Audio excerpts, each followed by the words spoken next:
सत्संग के चौथे भाग को प्रारंभ करते हैं।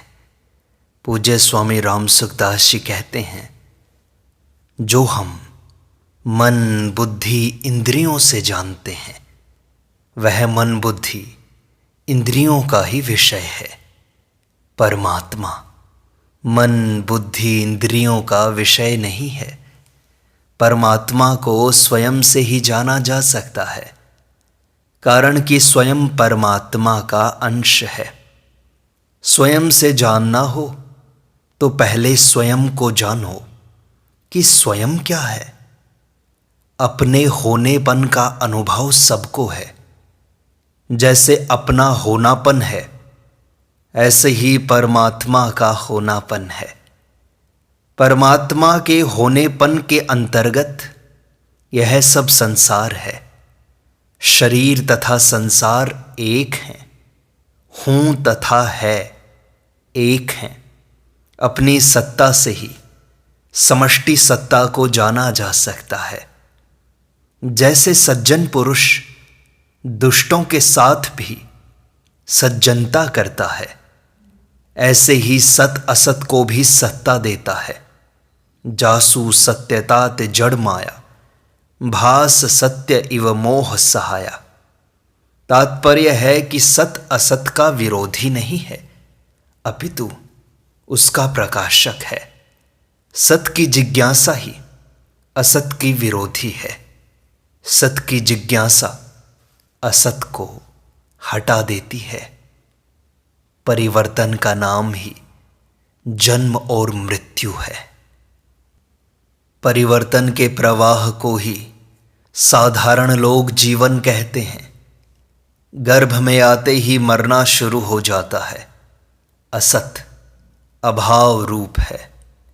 संसार में अवगुण है ही नहीं। गुणों की कमी ही अवगुण रूप से दिखाई देती है। अवगुण की सत्ता है ही नहीं। नित्य निवृत्त की ही निवृत्ति होती है। केवल उधर दृष्टि करनी है हमको। ज्ञान अज्ञान का नाशक नहीं है, प्रत्युत जिज्ञासा पूर्वक जो ज्ञान है वही अज्ञान का नाशक है। गाय के शरीर में रहने वाले घी की तरह ज्ञान तो सब में रहता ही है। गुरु उसी ज्ञान को जागृत करता है, कोई नया ज्ञान नहीं देता। जिज्ञासा के बिना आप में रहने वाला ज्ञान आपके काम नहीं आता। सुख चाहने वाले को कभी शांति नहीं मिलती। दूसरे के दुख से दुखी और सुख से सुखी होना, यह संसार में रहने का तरीका है। दुख आने पर सुख की इच्छा का त्याग करो और सुख आने पर सेवा करो। संसार का अंश संसार के अर्पित कर दो और परमात्मा का अंश परमात्मा को अर्पित कर दो। एक संत कहते थे कि जितनी बढ़िया चीज़ें हैं वे भगवान ने अपने प्यारे भक्तों के लिए ही बनाई हैं, पर बीच में धनी भोगी लोग उनको लूट लेते हैं, इसलिए दुख पाते हैं। जैसे स्त्रियां पति के लिए वह भी कहती हैं और यह भी कहती हैं, ऐसे ही परमात्मा को वह भी कहा जाता है और यह भी कहा जाता है। उस परमात्मा में सबकी स्थिति स्वतः सिद्ध है। निरंतर बहते हुए संसार में जो है पना दिखाई देता है वह परमात्मा का ही है। प्रकृति के कार्य से प्रकृति ही दिखाई देती है। चुप वहां होते हैं जहां हल्ला हो। स्वरूप में हल्ला है ही नहीं, फिर चुप क्या हो? चुप स्वतः सिद्ध है। मन बुद्धि का हल्ला हो रहा है बस, इसलिए स्वरूप का पता नहीं चलता। पहले सिद्धांत से यह बात मान लेनी चाहिए कि तत्व निष्क्रिय है। सुषुप्ति में भी क्रिया है, समाधि की निष्क्रियता में भी क्रिया है, पर स्वरूप में सहज अवस्था में क्रिया नहीं है। क्रिया आरंभ और समाप्त होने वाली होती है। यह नियम है। तत्व न उत्पन्न होता है और ना ही नष्ट। मेरा मन लग जाए, यह भाव होने से मन नहीं लगेगा, क्योंकि मन मेरा होने से वह ठीक नहीं होगा। जैसे कुत्ते का मन मेरा नहीं है, ऐसे ही यह मन भी मेरा नहीं है, स्वयं परमात्मा का अंश है। और शरीर संसार का। शरीर की संसार के साथ एकता है, अतः शरीर को संसार का मानकर उसकी सेवा में लगा दो। शरीर को लेकर आप कभी सुखी नहीं हो सकते। शरीर के द्वारा दूसरों को सुख दो, दूसरों को मान आदर दो। आप परमात्मा के हो, संसार के हो ही नहीं। आपके पास जितनी सामग्री है सब संसार के लिए है। सब संसार मिलकर भी असत है। आप सत हैं, असत से सत को क्या सहायता मिलेगी? परमात्मा प्राप्ति में देरी की धारणा हमने कर ली, यही महान बाधा है। तत्काल प्राप्त होने वाला ज्ञान ही वास्तविक ज्ञान है। ज्ञान प्राप्ति के सब अधिकारी हैं। ज्ञान सबकी अपनी चीज है। अपनी चीज को प्राप्त करने में कौन अनधिकारी है? मैं हूं, इस अपने होनेपन में किसी को संदेह नहीं है। मैं नहीं हूं अथवा मैं हूं या नहीं, ये दोनों ही बातें नहीं हैं। यह अपने होनेपन का ज्ञान कभी लुप्त नहीं होता, यह अलुप्त ज्ञान है। महाप्रलय में भी यह लुप्त नहीं होता। भूतग्रामः स एवायं भूत्वा भूत्वा प्रलीयते। होनेपन के ज्ञान का नाम ही ज्ञान है। गलती यह होती है कि होनेपन के साथ में मन, बुद्धि, इंद्रियां आदि को मिला लेते हो। जो नहीं बदलता वह मेरा स्वरूप है, जो बदलता है वह मेरा स्वरूप नहीं है। बस इतनी ही बात है। मैं पिता हूँ, माता हूँ, सास हूँ, ननद हूँ आदि ऊपर के चोले हैं, भीतर में एक सत्ता ही है। जहां श्रद्धा होती है वहां तर्क नहीं होता। श्वेत केतु को केवल आज्ञा पालन से तत्व ज्ञान हो गया था। दूसरे मनुष्य ध्यान योग, सांख्य योग, कर्म योग इत्यादि साधनों को नहीं जानते, पर दूसरों से सुनकर ही उपासना करते हैं। ऐसे वे सुनने के अनुसार आचरण करने वाले मनुष्य भी मृत्यु को तर जाते हैं। यह भगवद गीता की शिक्षा है। जैसे कोई धनी आदमी का कहना करे तो उसे धन मिलेगा, ऐसे ही तत्वज्ञानी का कहना करे तो तत्व ज्ञान मिलेगा ना। गुरु ज्ञानी न भी हो तो भी उसकी आज्ञा का पालन होना चाहिए। जैसे पति के आज्ञा पालन से मंदोदरी को वह ज्ञान हो गया जो रावण को नहीं था। वास्तव में वह पति की आज्ञा का पालन नहीं, अपितु भगवान की शास्त्र की आज्ञा का पालन है।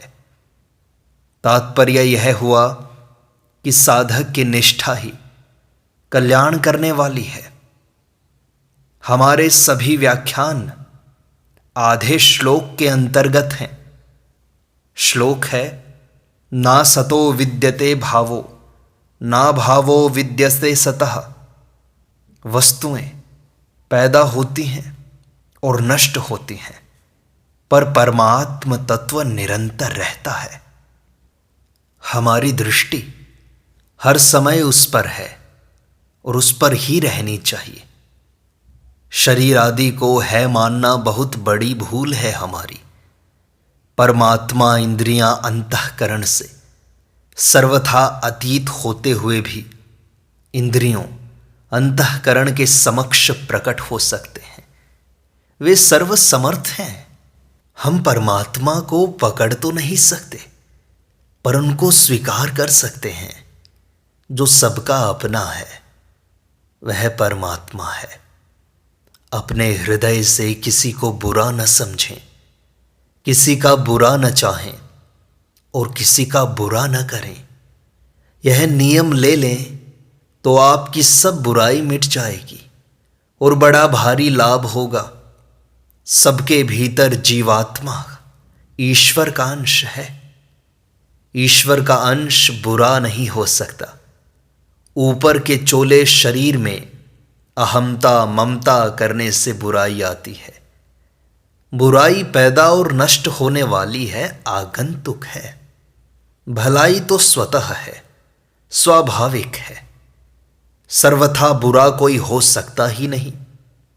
किसी में सर्वथा सद्गुण सदाचार तो हो सकते हैं, पर सर्वथा दुर्गुण दुराचार नहीं हो सकते।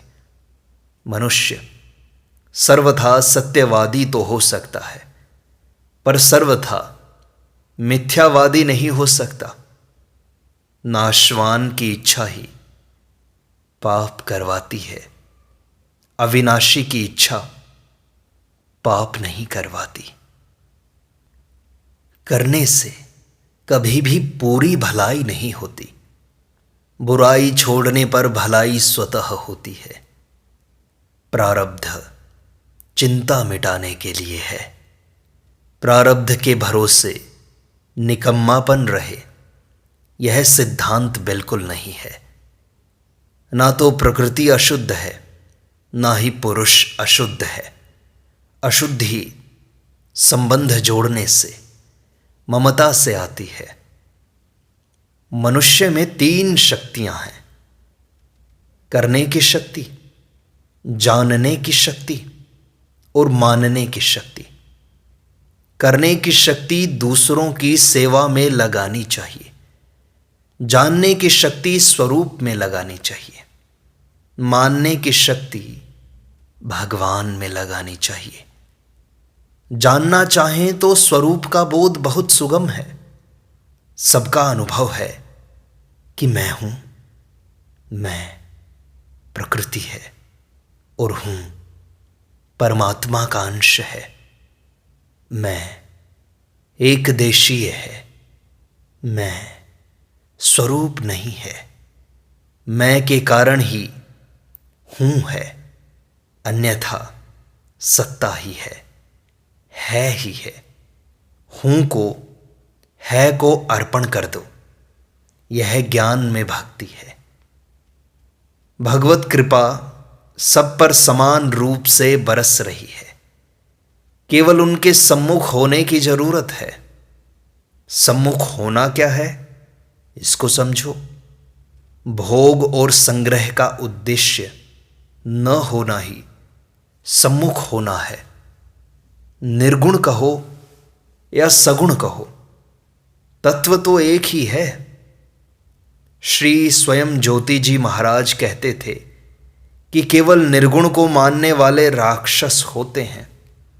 इतिहास को देखें तो राक्षस लोग निर्गुण को तो मानते थे, पर सगुण के बैरी होते थे। संसार प्रतिक्षण अभाव में जा रहा है।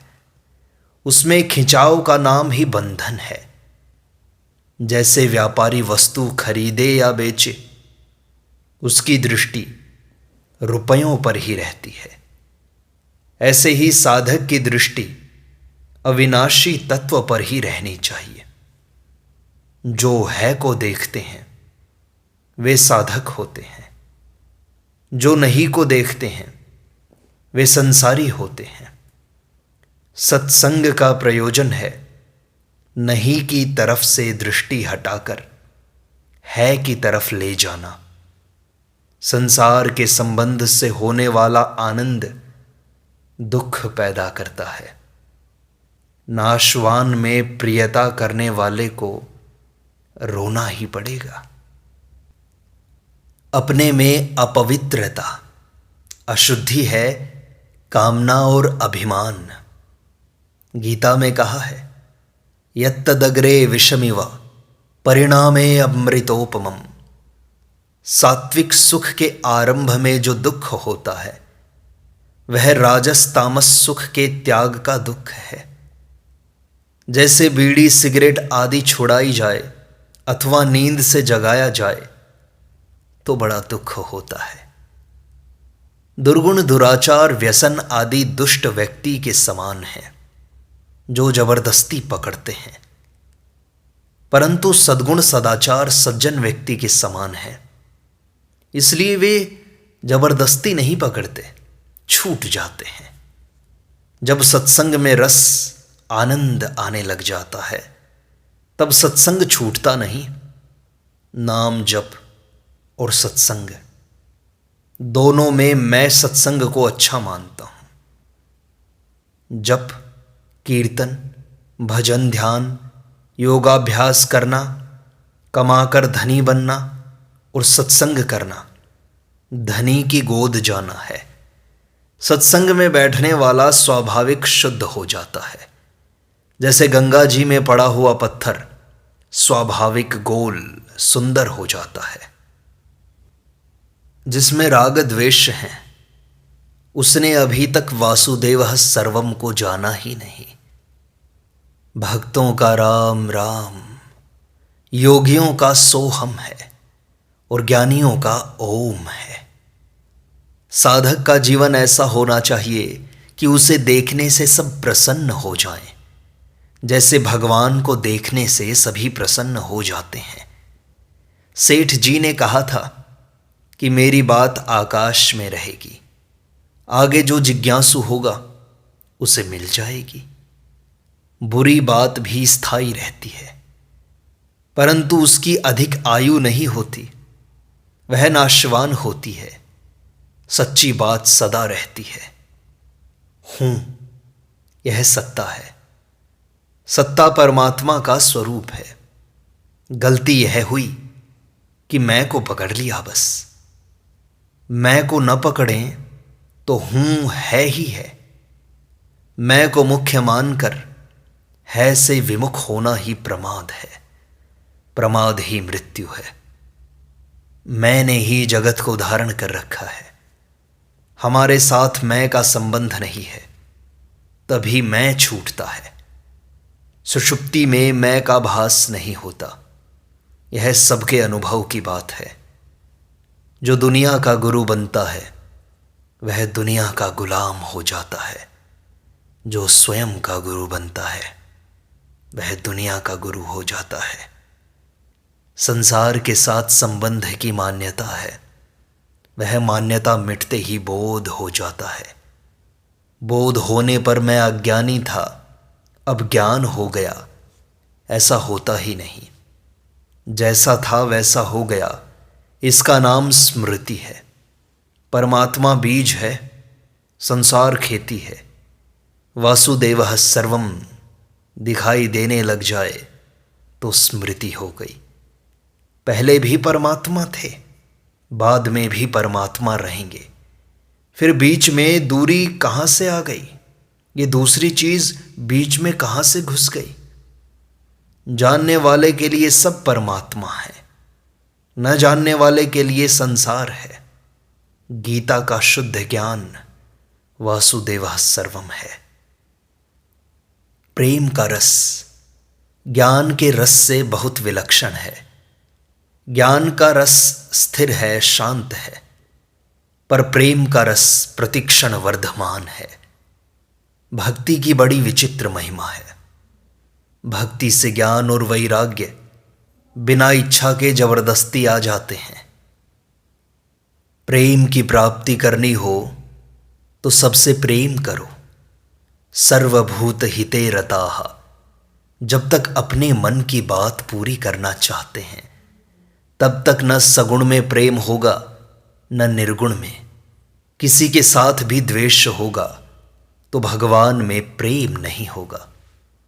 कोई भी व्यक्ति हो, उसमें भगवान है, ऐसा मानकर प्रणाम करो।